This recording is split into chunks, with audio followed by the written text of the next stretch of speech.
Одесса, 1925 год. Живя в новом обществе, мальчики и девочки знакомятся с новыми понятиями, которые будут сопровождать их в будущую жизнь. Узнают о городе, улице, завод, рабочие, машины, спорт, гимн. Узнают, кто самый человечный человек. Они запоминают в стихах, что по улице ходила большая крокодила. Они учатся в пединтернационал, и на лестнице в порту в обычный будний день дети видят дам и господ, готовящихся к съемкам будущей мировой кинематографической классики. И вот он, маленький Боря, играя на ступеньках, наблюдает за режиссером, командующим толпой. Этот мальчик не умеет петь интернационал. Этот мальчик глядит на пионеров с красными галстуками, чуть-чуть завистливо. Этот мальчик с советским паспортом, его родители и сестра скоро уедут в далекую Бразилию. Этот мальчик Борис Соломонович Шнайдерман, рядовой из Одессы. Гражданка Иванова. Ой-ой-ой-ой-ой-ой, что же это такое? Приехал Хозер и натворил такое. Em russo, eu tenho sotaque de Odessa. Eu saí de lá com 8 anos de idade. Eu fico muito admirado de que o sotaque se tenha conservado até hoje. Eu me lembro muito bem de Odessa, porque eu saí de lá com 8 anos, mas eu me lembro desde os 3, 4 anos, desde os 3 anos eu me lembro. Eu sei disso por causa das referências históricas, porque assistia a acontecimentos datados precisamente. Por exemplo, vi a Grande Fome. A Grande Fome foi em 1921, então eu tinha 4 anos. Mas eu me lembro de antes disso, desde uns 3 anos eu me lembro. São imagens muito fortes. Você vê gente caída na rua, caída de fome na rua. Isso, para um garoto de 4 anos, realmente é uma impressão muito forte. A vida na União Soviética era muito difícil. Mas meu pai era comerciante e era um comerciante muito esperto, tanto é que eu não me lembro de ter passado privações. E as crianças tinham muita liberdade. Eu andava pela cidade com um amigo, eu percorria a cidade toda, me deixavam sair e tal. Porque não havia grandes perigos. E eu então brincava na escadaria de Odessa, porque morávamos num prédio de apartamentos em frente da escadaria. Eu saía de casa e ia brincar lá na escadaria. E eu estava brincando na escadaria, eu tinha 8 anos, né? Foi pouco antes da vinda para o Brasil. Eu estava brincando na escadaria. De repente havia um movimento grande, uma porção de gente, umas pessoas vestidas de um jeito muito estranho, umas senhoras assim com trajes burgueses, assim, de gente bem, né? E uns senhores também de chapéu. E num dado momento aparece a cena em que eles fazem uma saudação aos marinheiros revoltados e eles ficam atirando os chapéus para o alto. Eu vi aquela cena dos soldados dispersando a multidão. Eu assisti o filme depois já em São Paulo. Meu pai me levou para assistir o filme. Aí eu vi aquelas cenas filmadas diante dos meus olhos.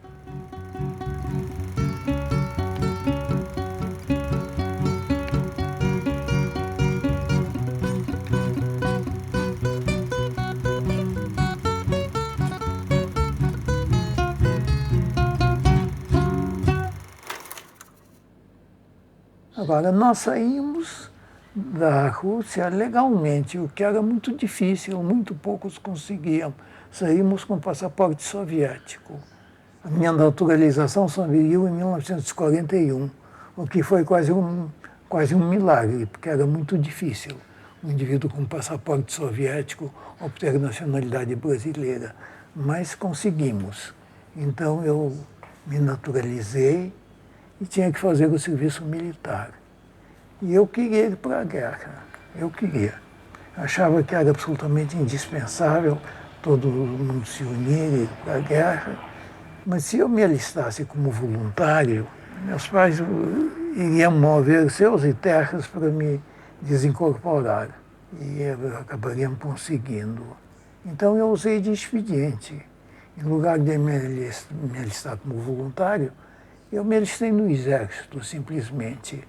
Fiz o serviço militar, fiz o curso de sargento, eu tinha a certeza que ia ser convocado. E realmente foi o que aconteceu. Fui convocado nas vésperas do embarque. Isso é guerra. Mesinhas improvisadas na cocheira. O capitão Aires rabiscando a caderneta de campo, fazendo e refazendo seus cálculos, preocupado e nervoso. Os grupos em volta dos telefones. O almoço, latinhas de ração seca com seu gosto indefectível, a mixórdia de carne, feijão ou carne e batata. O contato pelo telefone com o observador avançado diz que o primeiro tiro é às 2h30 mesmo. A cocheira que se enche de gente. João Afonso que refaz mais uma vez os cálculos quase decorados. Estarão certos mesmo?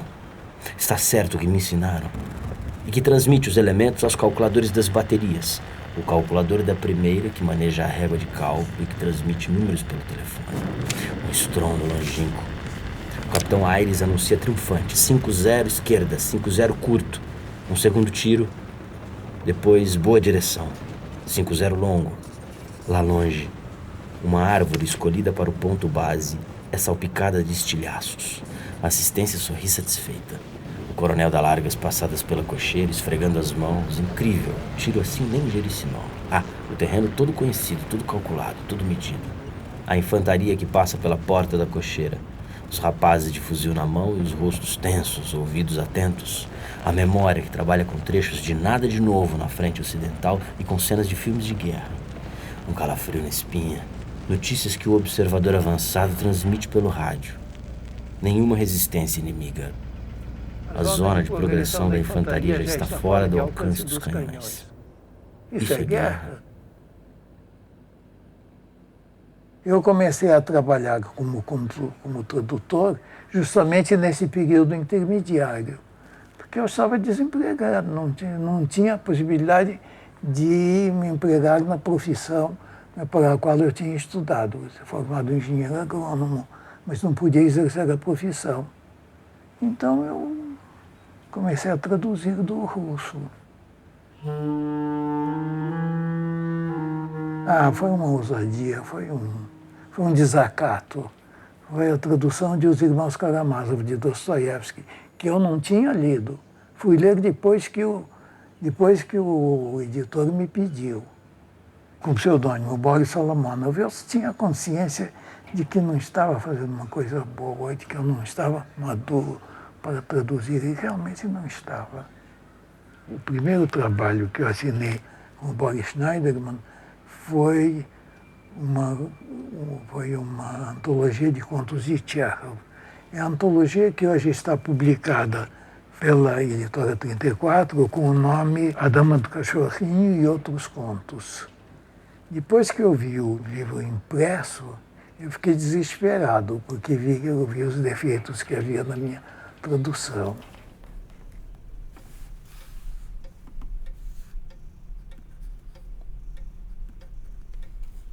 Извините. Садитесь, Юлия Васильевна. Давайте посчитаемся. Deve estar precisando de dinheiro. E a senhora é tão cerimoniosa que não pede sozinha. Bom, ficou acertado entre nós que seriam 30 rublos por mês. А 40? Нет, по 30. У меня записано. Я всегда платил гувернантка по 30. Ну-с, прожили вие 2 месяца. 2 месяца и 5 дней. Ровно 2 месяца. Eu tenho anotado, sim. Descontando 9 domingos, a senhora realmente não deu aula ao Colhe aos domingos, apenas passeou com ele. E mais 3 feriados. Daloi, следовательно, 12 rublos. Colhe esteve doente durante 4 dias e a senhora deu aula apenas a vária. Durante 3 dias a senhora teve dor de dente e a minha mulher dispensou das aulas da tarde. 12 e 7 são 19. 41 ruble. Верно? Под Новый год вы разбили чайную чашку с блюдечком. Дало ей 2 рубля. Чашка стоит дороже na família, não. Não. Bom, с вами. As nossas coisas já têm se estragado em tantas ocasiões. Depois, devido a uma distração da senhora, Kolya subiu numa árvore e rasgou o paletózinho. Вы должны затем смотреть. Вы жалованы получаете. No dia 10 de janeiro, a senhora levou de mim mais 10 rublos. Я не брала. Mas eu tenho anotado. Ну, пусть. Хорошо. 27 são 14 rublos. Eu só levei uma vez. Eu levei 3 rublos da sua senhora, eu não levei mais nada. Ich will у меня и не записано.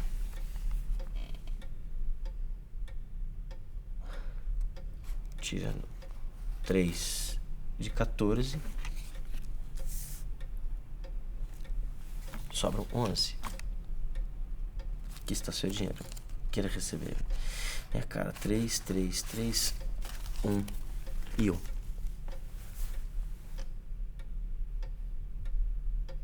Queira receber.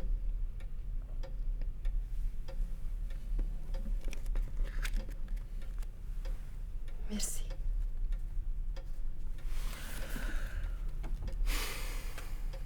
За что же merci? За деньги. No vídeo je вас обобрал, черт, возьми ограбил. No vídeo eu крал вас, за что же merci?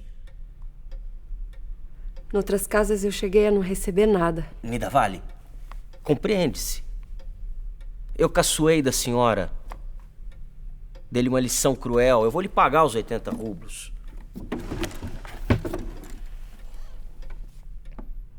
Вони в конветре. Для вас приготовлены. Разве можно быть такой кислятной? Por que não protesta? Por que não fala nada? Pensa que nesse mundo pode-se não ser audacioso? Разве можно быть такой размазнёй? Pensa que pode ser tão pamonha? Eu mudei de pamonha para molenga.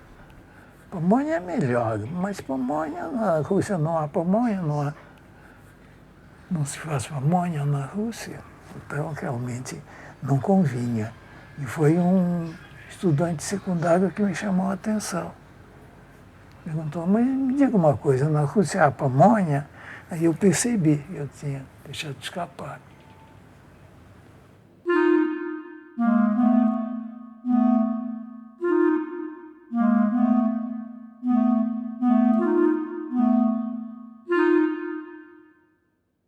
Eu não traduzo poesia metrificada sozinho, porque perdi o traquejo. Eu já tive esse traquejo quando jovenzinho e tal, eu cometia os meus pecadinhos, fazia os meus sonetinhos, então eu estava desembaraçado. Hoje em dia eu não perdi esse traquejo.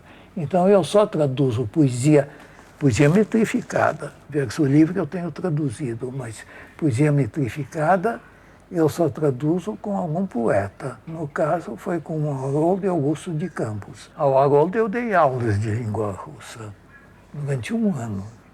Uma vez por semana eu ia à casa dele e pelo menos ensinei os rudimentos assim, da língua.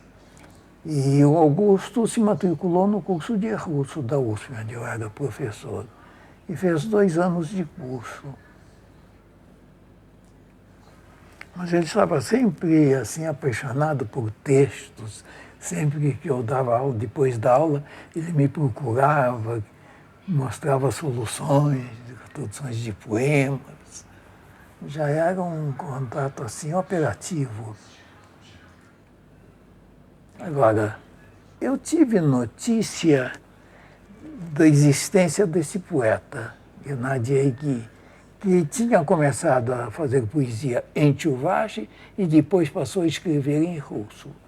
Mas quando ele passou a escrever em russo, ele deixou de ser publicado. Procurei em 65 consegui me encontrar com ele em 72.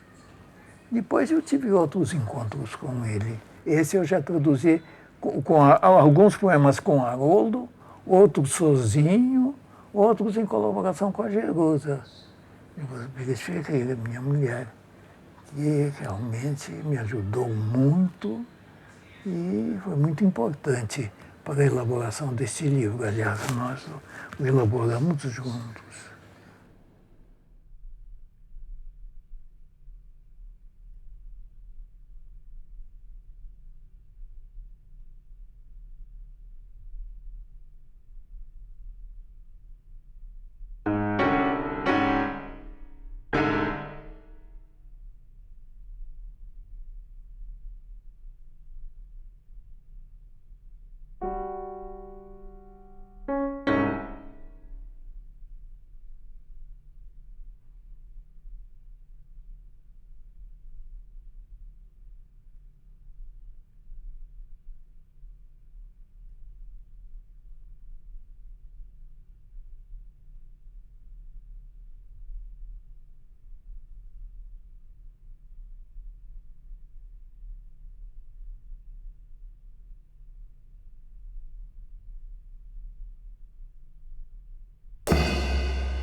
Заклятие смехом, encantação pelo riso.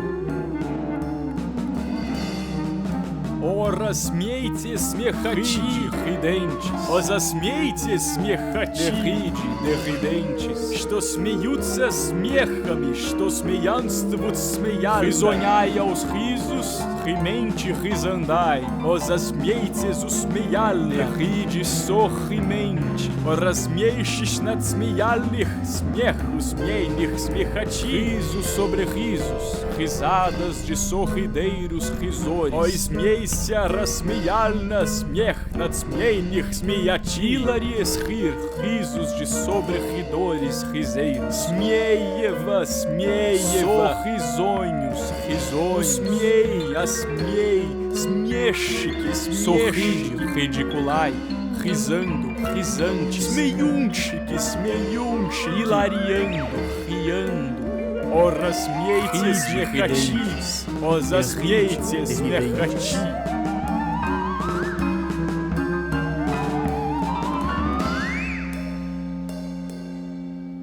Não existe tradução perfeita, não existe tradução perfeita. Há um exemplo ao qual eu me refiro nesse livro, não é? Um grande tradutor italiano, Leone Ginsburg, uma vez foi atacado por um outro tradutor do russo, ele traduzia do russo, foi atacado por outro tradutor do russo que apontou falhas. Aí ele respondeu, bom, mas falhas todo mundo tem. Eu fico traduzindo, as minhas traduções têm defeito, como as suas também têm. A tradução é arte, a tradução é arte. É uma ousadia, traduzir é uma ousadia. É um ato de soberba e de modéstia ao mesmo tempo. Que você submete à obra de um outro, e ao mesmo tempo é um ato de soberba. Quem sou eu para traduzir Dostoiévski, Tolstói e outros? Mas tem que ser feita, a tradução tem que ser feita. Quem puder fazer melhor, que faça, não é?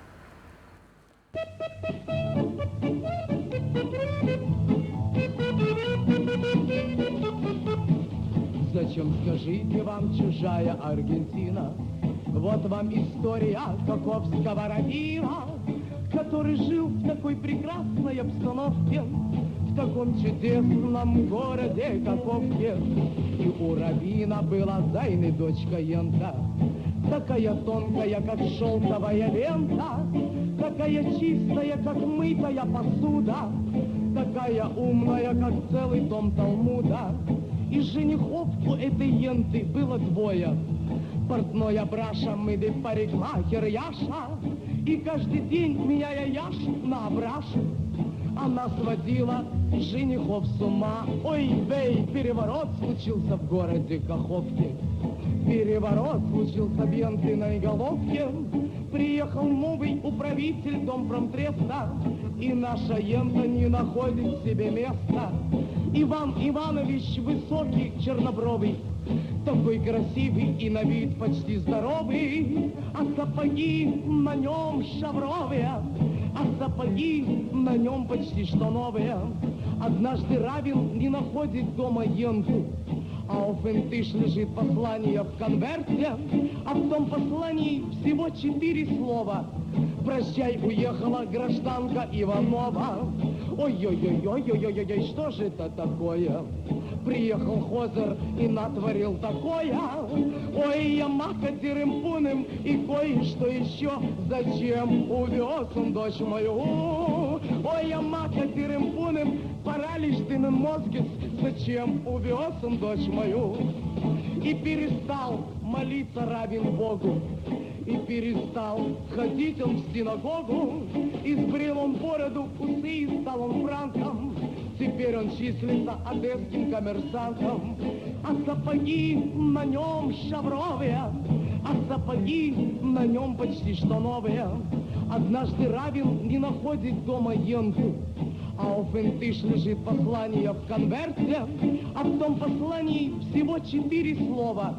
Прощай, уехала гражданка Иванова. Ой-ой-ой-ой-ой-ой-ой, что же это такое? Приехал Хозер и натворил такое. Ой, я макатерым пуным и кое-что еще. Зачем увез он дочь мою? Ой, я макатерым пуным, параличным мозгис. Зачем увез он дочь мою? И перестал молиться Равин Богу, и перестал ходить он в синагогу, и сбрил он бороду, усы, и стал он франком.